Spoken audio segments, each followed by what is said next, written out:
menerima surat keputusan sebagaimana telah dibacakan tadi? Ya, saya bersedia.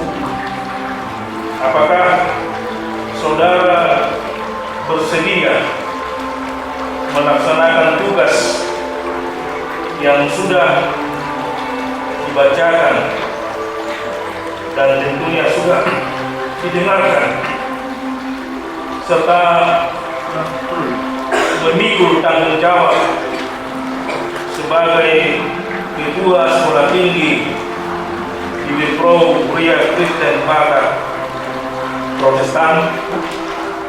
Ya, saya bersedia.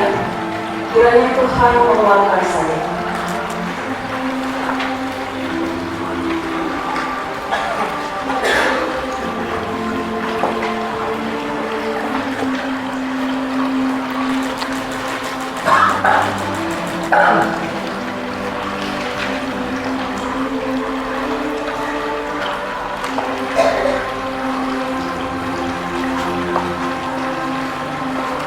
Dengan mengucap syukur kepada Allah,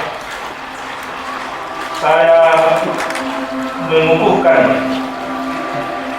Saudara Pendeta Dr. Dennis Naga menjadi Ketua Sekolah Tinggi Bibel Pro Pria Kristen Batak Protestan di dalam nama Allah Bapa, Anaknya Tuhan Yesus Kristus, dan Roh Kudus.